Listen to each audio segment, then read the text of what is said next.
d'un régime confronté à l'exigence populaire. C'est de l'abrogation totale de la loi portant amnistie.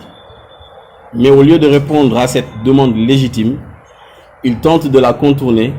en empruntant le détour d'un texte maquillé, présenté sous l'étiquette trompeuse de loi interprétative. Et quand nous analysons ce texte, force est de constater qu'il s'agit davantage d'un habillage destiné à désorienter l'opinion que d'un acte législatif sincère. Dès la lecture du texte issu de l'amendement, deux constats s'imposent. L'exposé des motifs relève d'un enfumage juridique, tandis que le contenu même de la loi constitue une opération d'embobinage politique.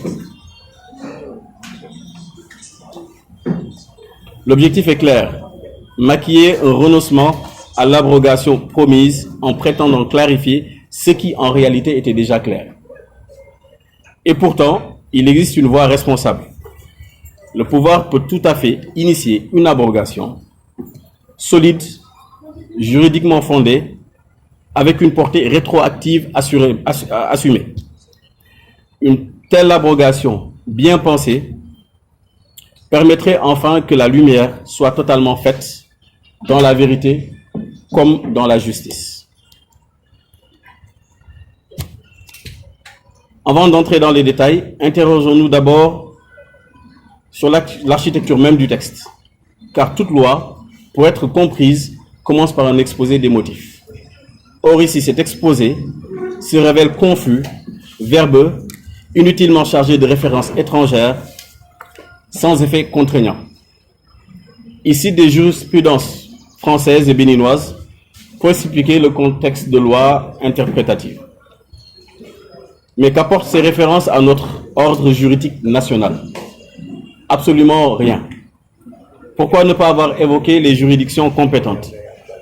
comme la Cour de justice de la CEDEAO ou la Cour africaine des droits de l'homme? Le choix de ces références étrangères, sans autorité sur notre législation, trahit une volonté de détourner l'attention. Ce n'est plus une argumentation juridique, c'est une tentative de brouillage ou du tâtonnement. Mais la justification centrale avancée par le PASTEF mérite également que l'on s'arrête plutôt. Ils prétendent que la loi portant amnistie serait ambiguë. C'est clairement inexact. L'article 1 de la loi portant amnistie, depuis sa rédaction initiale jusqu'à son adoption, a toujours été limpide. Il couvrait les faits susceptibles d'être qualifiés de crimes ou délits commis entre le 1er février 2021 et le 25 février 2024, en lieu avec des manifestations ou à motivation politique.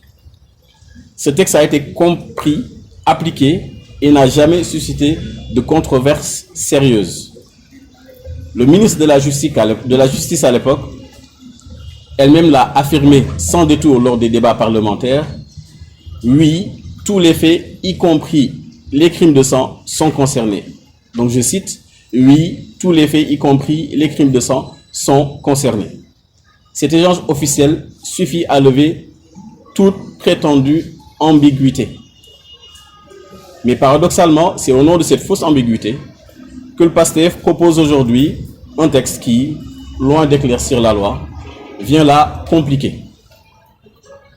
Selon leur nouvelle formulation, les faits amnistiés seraient ceux liés à l'exercice d'une liberté publique ou d'un droit démocratique. Et seraient exclus ceux sans lien avec exercice, mais s'ils sont survenus lors de manifestations. Mais quelle lecture donner à cela? Comment l'interpréter sans tomber dans l'arbitraire? C'est surtout ça la question qu'il faut se poser aujourd'hui. Ce texte censé clarifier introduit en réalité de l'ambiguïté là où il n'y en avait pas. Et surtout, il consacre un déséquilibre profond. Les militants seront protégés, tandis que d'autres seront exposés. Voilà à quoi conduit cette justice à géométrie variable. Pour justifier cette manœuvre, les responsables de cette situation s'accrochent à une querelle purement sémantique. Ils affirment que l'abrogation ne peut pas produire d'effet rétroactif, Là encore, nous devons rétablir la vérité. En droit constitutionnel, une loi peut en abroger une autre. Et l'abrogation peut produire des effets rétroactifs si le législateur le décide expressément. J'insiste sur cette partie. Je le répète, si le législateur le décide expressément, c'est parfaitement admis dans notre tradition juridique. Dans le cas d'une loi portant amnistie, qui produit ses effets de façon ponctuelle, sur une période définie, une abrogation bien construite,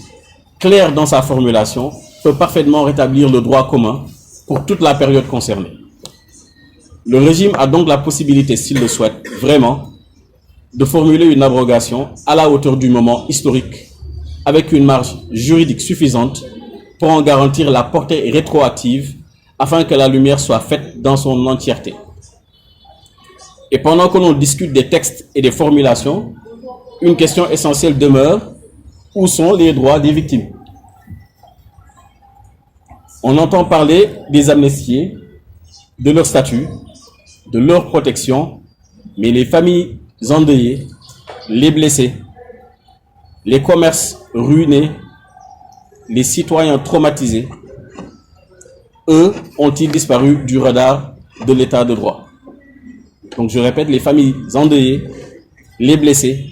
les commerçants et les commerces ruinés, les citoyens traumatisés, ont-ils eux disparu du radar de l'état de droit? Je vous pose la question aujourd'hui, est-ce que vous avez la réponse? Bien, bref, supposons que non. La jurisprudence de la CEDEAO, notamment l'arrêt Sidi Amar Ibrahim contre la République du Niger, est claire. L'amnistie pour des violations graves des droits humains constitue un déni du droit au recours. Ce rappel aurait dû figurer dans l'exposé des motifs. Il n'y est pas, car il dérange. Et c'est ici que réside le nœud de cette affaire. Ce n'est pas une loi d'amnistie, c'est une loi d'impunité. Le pouvoir cherche aujourd'hui à présenter certains actes de violence comme de simples expressions d'une liberté démocratique. Or, si la liberté de manifester est un droit fondamental, elle appelle aussi à la responsabilité de tous. Entre 2021 et 2024, beaucoup d'événements tragiques ont eu lieu dans un climat de tension, parfois en dehors des formes prévues par la loi. Les causes étaient réelles, la colère aussi. Mais cela ne saurait justifier qu'on efface tout, sans discernement, ni que l'on réclame aujourd'hui des réparations sans que justice ait été rendue. Ce que nous dénonçons, c'est la tentative de travestir les épisodes de violence en actes héroïques, sans mémoire pour les victimes, sans souci de vérité. Sans mémoire pour les victimes, sans souci de vérité. La paix durable se construit sur la reconnaissance des souffrances de tous et non sur l'oubli imposé par une opportunité politique. Cette séquence, rappelons-le, n'est née ni d'un combat citoyen, ni d'une injustice institutionnelle, mais d'un fait divers mêlant un député et une jeune femme en pleine période de couvre-feu. Au fond, cette proposition de loi n'est que le symptôme d'un malaise institutionnel plus profond. Un an après l'arrivée de Pastef au pouvoir, le bilan est maigre, maigrement mitigé. Les promesses de rupture ont laissé place à des pratiques anciennes, du clientélisme, de la confusion de leadership, de l'opacité dans les décisions. La décision de l'Assemblée nationale en est un exemple parfait. Une décision tenue secrète, 62 jours, par le Conseil constitutionnel. Donc du jamais vu, là je parle bien de la dissolution de l'Assemblée nationale. Sur le plan économique, un plan 2050 annoncé en grande pompe, mais dont le contenu reste aussi vague qu'éloigné des réalités quotidiennes. Une vision long-termiste, désincarnée et sans consistance, face à des défis immédiats. Un discours d'anticipation, grandiloquent mais creux, sans réponse aux urgences sociales. Les défis budgétaires triplés, le budget 2025 voté sans débat, les mesures d'austérité maquillées en stabilité sociale. Sur la justice, l'éthique et les libertés publiques, rien n'a changé. Les dérives sans racines. Et pourtant, nous sommes convaincus qu'il existe une issue.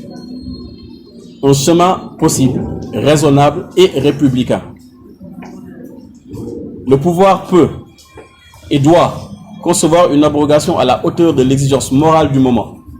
Une abrogation structurée, claire, juridiquement solide et rétroactive. Une abrogation qui ne cherche pas à protéger des intérêts partisans, mais à restaurer la vérité, à rendre justice, à refermer une plaie nationale. Chers compatriotes, ce combat pour la vérité, pour la justice, pour l'éthique républicaine, nous ne l'abandonnerons pas, car il est celui du peuple tout entier pour sa dignité, sa mémoire, son avenir. La loi portant amnistie doit être abrogée. La loi portant amnistie doit être abrogée, totalement et immédiatement. Et ceux qui croient pouvoir manipuler le droit pour confisquer la vérité se trompent d'époque. Nous ne nous tairons pas, nous ne détournerons pas le regard et nous ne laisserons pas l'histoire s'écrire sur les cendres du mensonge. Merci à toutes et à tous pour votre présence attentive. Que Dieu bénisse le Sénégal, son peuple et guide notre avenir commun. Merci. ci ñetti poñ maanaam bu njëkk bi li waral lii yëpp ci contexte bi ñu nekk ñu fàttali ne président Thierno Alassane Sall moom moo digle woon bi muy campagne ne bu demee nekk député dina voter lu loi dina proposer loi boo xam ne dañuy dindi amnistie bi loolu baax na ñu leeral ko. Pastef bi nekk au pouvoir tamit loolu la waxoon bi élection yi rombé le 18 février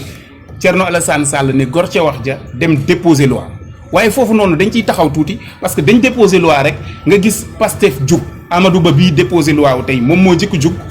ne deelewul Thierno deelewul may laaj Sénégal ndaxam ñaanal woy dawlu wala laaj li ko rey leer aajoo na ci ngeen bokk deret donc loolu noonu c'est pour wax ñoom li ñuy wax teguwul ci fenn loolu aussi ñu continuer tuuti gis beneen vice président wu Pastef dem rajo ne ñoom ñoo ñu jëkk a déposer loi. loolu bir na Sénégalais yépp ne du woon dëgg donte ñoom dañ koy bañ ku ko wax te waaye dinañ ko wax du woon dëgg léegi ci déposé boobu ñoon ñu déposé Pastef ak sa majorité rejeté ko waaye li ci bees nag mooy ñoom dañu ñëw déposer une loi interprétative le 13 mars ma fàttali ne pour nga interpréter mbir il faut mu fekk ne dafa leerul mais loi d'amnistie bi lenn lañ doon waxtaan ku ci ànd ak ku ci àndul waaye leer bi moom leeroon na ñépp ne lii la bëgg a wax ñu déposer loi gis ne kenn àndu ci li ci ëpp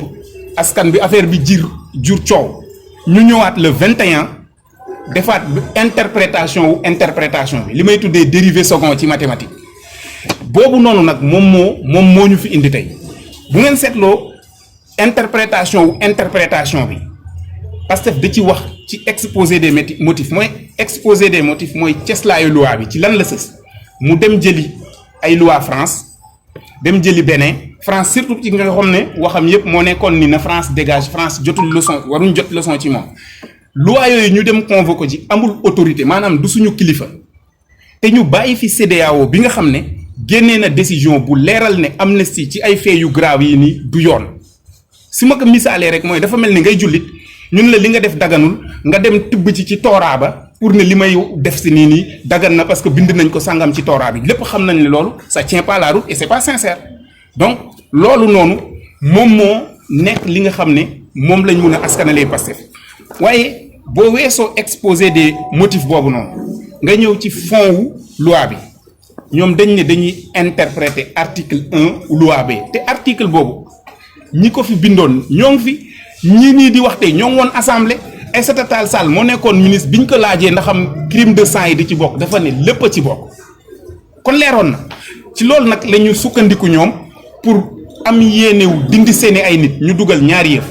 mooy ñoom li ñu tuddee liberté publique ak li ñu tuddee droit démocratique ma préciser ne ci ñi doon jote ci période yooyu noonu yëpp bépp civil mun nga ni liberté publique laa doon woote parce que sama leader politique lañ nangam droit démocratique la parce que may nañ ma ñaxtu bépp civil mun na ko wax keneen mun na ne sama kër lañ menacé woon moo tax ma taxaw moo tax ma jël ngànnaay moo tax nangam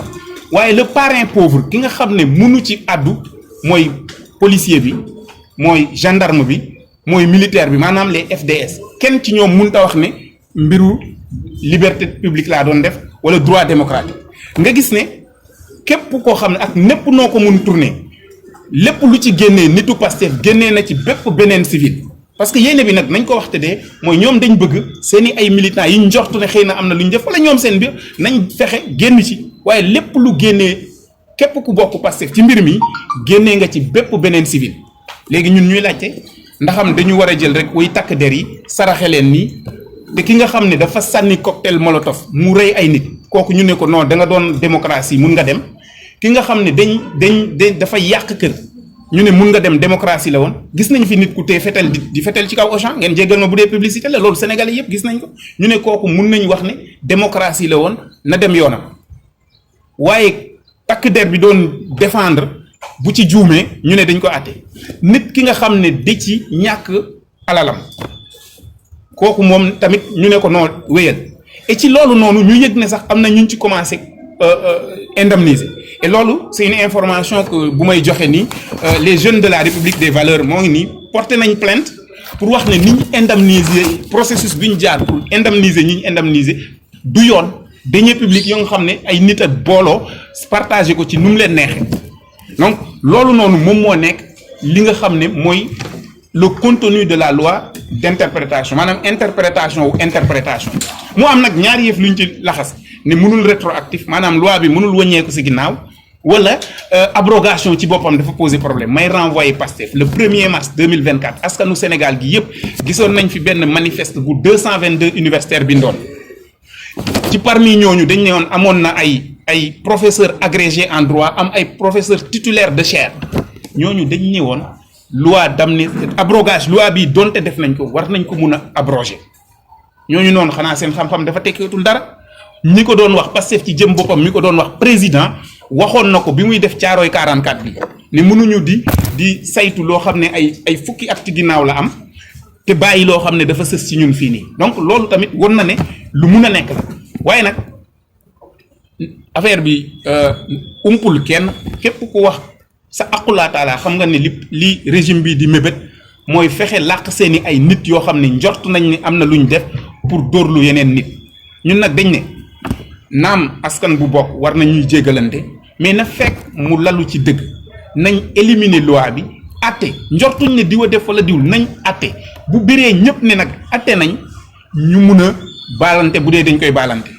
et ci kanam tuuti aussi dinañ lancer réflexion boo xam ne day wax ni mais est-ce que ay nit ñaar ñett nit mun nañ rek daje saa su ne loi d'amnistie li ñu defante woon suñ biir baale nañ ko waaye askan bi ci ñàkkoon moom loolu garaaw loolu aussi débat bu ñuy poser la fii nii pour l'avancée démocratique yooyu dañ ko war a mun a encadrer et donc Pastef bii nii di jéem loolu noonu nag liñ ci seetlu mooy coow bu bëri bii yépp parce que pexe amagul la ñoom biñ faloo kenn waxuloon premier ministre moo jëkk woote grand théâtre pour indi coow parce que ñun dañ leen ne woon yéen a ngoog askan bi tànn leen ñoo ngi leen di seetaanal yal na leen yàlla defal ndam mais biñ doxalee gis nañ ne li ñu waxoon yépp defuñu ko donc ci wàllu politique gis nañ ne biñ ñëwee mbubb bi Macky Sall soloon ñu ne mbubb mi dafa weng dafa nangam mais bu mu boobu lañ sol ba année bi jeex xanaa boo faloo lu yées mun nga def loi de finances rectificative rectifier li nga xam ne jàppoon nga ne mun nañ ko rectifier ci saa si doo avancer rek ak li nga ne woon dara baaxu ci loolu sénégalais yépp a ko gis loi de finances rectificative bi ñu koy laata voté fin d'année fekk def nañ li ñu def ba pare loolu aussi buñ jëlee ci la sincérité président de la république bind na ñu ne ko mun nga dissoudre assemblée nationale mu garder ko ñaari weer ak ñaari fan yoo xam ne waxu ci kenn lenn parti politique opposition bi fukki fan lañu amoon pour defar seeni dossier defar seeni ay liste loolu fii la ñu fekk beneen bi aussi ci loo xam ne pour won leen ne dañu tele def lu defu boo jëlee ci dernier élément bi assemblée nationale président de la république moom moo bind décret et loolu dafa war a interpeller sénégalais yi moom moo bind décret ne assemblée bi day ñëw le 13 dara xewul Sénégal le 12 mu dissoudre assemblée bi ñu gis ci ne par jour la loolu maanaam woyof kaddu mënul weesu loolu woyof signature sax lañ ko mën a tuddee léegi waaye signé ne assemblée bi dañ ko convoqué le 13 le 12 nga dissoudre ko te Sénégal gi yépp xamoon ne noonu ngay def donc loolu ci wàllu politique la ci wàllu justice ñun dañ gis ne kumba am ndey ak kumba amul ndey la ñuy gis Ardo Gningue mun nañ ko citer ñoo ngi koy masawu au passage dégg nañ libéré nañ ko sax mais liñ ko jàppee gisuñu ku bokk Pastef saaga woy jur bu jigéen bu président de la République Sénégalais yi yépp gis ko moo ngi nii di doxi ay soxlaam mais d'accord riir bi indi Pastef def communiqué benaan dañuy ñaawlu saaga ci espace public bi ñun ñu ànd ci ne effectivement ñun dañ koy ñaawlu man Samba Faye bi bind naa signé naa communiqué wu République des valeurs parce que suñu nit moo demoon ci média am écart de langage ñu def communiqué officiel di jéggalu ñun ñii man mii maa ko signé woon donc wax ñu ne saaga ci mbedd mi baaxul loolu d'accord nañ ko waaye ñen ñoo koy wax Bassirou Diomaye Faye moo bind ci page Facebook am ni Chihuahua moo ko fi waxoon Chihuahua mooy xaj yu ndaw yooyu xaju tubaab yu ndaw yooyu moo fi bind ne naafeq loolu fekk nañu fii nii moo fi ni yow diw dañ la mosta violé moo tax ngay waxee nii kooku mënul joxe leçon président Ousmane président moom loolu premier ministre Ousmane Sonko moom dama ko jàllale ci li mu wax ay nit fii nii ci lu waxuwul ba ci ñun ñii aar Sénégal mu taxaw ne dañ ñu fay que ñun Macky la ñuy liggéeyal fii la ñu fekk kooku mënut a joxe leçon et ñooñu nag ñoom ñooy joxe leçon tey ñoom tey ñooy nangam et ñun fi ñu taxawoon moom mooy wax bu mel ni baaxul mosta baax mais dama leen doon wax man mii ni leen képp kuy suul sa nijaay ci sën ci mbalit jàppal ne sa jarbaat moo ngi si ginnaaw si di la seetaan te sa bés bu yegsee mu suul la ci sën bi loolu nag lañ nekk tey on le regrette tous mais noonu la mun a demee donc Badara Gadiaga bii ñuy jéem a xupp nii am na suñu soutien total parce que dafa rétablir la vérité comme ak un langage boo xam ne comme ñi jiitu woon noonu lañ ko doon utiliser lu gën a violent loolu noonu sax donc ñu terminer ci économie régime bii nii moo taxaw ne sénégalais yi dëkk bi doxul ñun ñëpp ñu koy seetaan je renvoie à la loi de finances bii nii ñuy doxal dañ ne taux de croissance bi ñuy xaar en 2025 bii mooy 8,8%. may laaj sénégalais yi di économistes yëpp ñi nga xam ne ñoo ngi ci régime bi est-ce que une économie en ruine peut générer un taux de croissance de 8,8%. loolu lan lay wund mooy rien n'est sincère li ñuy wax dara nekku ci c'est juste pour camoufler ne mënaguñu jox nit ñi solution. agenda 2050 bi lu ci reetaandu sax xanaa booy proposer résumé carte Sénégal sax dañ ci juum ñun defoon nañ ci un communiqué ne région Sédhiou ak Kolda sax yéen a ngi koy jaawale kooku noonu bu waxee ne d'ici 2050 moo ngi teg lu gën a dëgër ñun bokk nañ ci nga xam ne on émet des réserves donc sur le plan économique ça ne bouge pas ñoom woneeguñu dara et lu tax may wax ne woneeguñu dara mooy le champ lexical bi ñuy utiliser yàqu na def na nii def na nale et au même moment fonds politique yi ñuy bañ a dégg te ñu ne woon ne dafa araam sur le plan politique ñu ne woon ne dafa araam ñoo ngi koy continuer di am ba tey ñu ne woon doxalin bi moo araam doxalin bi ba nam demee woon ba tey changé wu loolu moo ngi nii ñu koy gis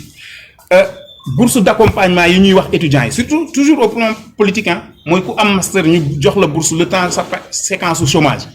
dañ ko dindi ñoom bourse sociale yi nee nañ dindi nañ ko ñoom mais ils trouvent le moyen de Orange Money ñeneen xaalis et ce qui quand même est un peu gênant bugguma ci àddu sax parce que day mel ni c'est du communautarisme lay jur mais c'est gênant et loolu ñun ñoo ngi koy observer on est d'accord au plan politique aussi mais béykat yi j'interpelle Mambouba département Fatick mais am loo foo jaay sa gerte sax ba tey ça pose problème surtout commune fi mu la amoon fi ma bàyyi ko te loolu c'est un peu général d'accord ensuite li gën a rudimentaire bascule bi ñuy peser j'interpelle peut-être am na ñu nekk fii nii xëy na kaw ga lañ jóge mais bascule bi fi am 1960 ba tey on était en droit de xaar lu tane lool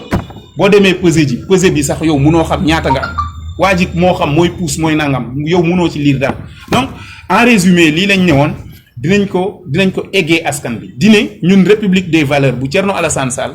ñoo ngi exiger loi bii nii nga xam ñun dañ ñëwoon nañ ko dindi Pastef ne woon nañ ko dindi ay 222 universitaires ne woon nañ ko dindi ñépp ñi ëpp ci ñi doon wax ci média yi ne nañ ko dindi loolu la ñuy sàkku ñu dindi ko gor nag ca wax ja ku bañ maa ngi laax séeréer sax ku bañ ñu fàttali la sa li nga dige woon démb war nga xoolaat sa bopp te Pastef loolu la dige woon lii ñuy jéem a def nii yëpp lenn rek la résumé ñoom sax bu ñu amoon fit ñu ne la képp ku bokk Pastef amnistie nañ la point final parce que loolu la bëgg a firi sauf que dañu bëgg a jéem a nelawee suñu ay gët pour gëm loolu munta nekk loolu nag dina am ñu taxaw ne leen mënul nekk comme ni amoon ñu mu taxawee woon ne leen bërëb bële du fajukaay nit a xam la mu fa defi woon nag yàlla ak kii moo xam ñun jugé wuñu mais ni mu amee woon ñi amoon sañ-sañ ne foofu nit du fa faju la ñuy waxee waat ne fii loi bi dañ ko war a dindi mu leer pour ñëpp wasalaam ngeen jéggal ñu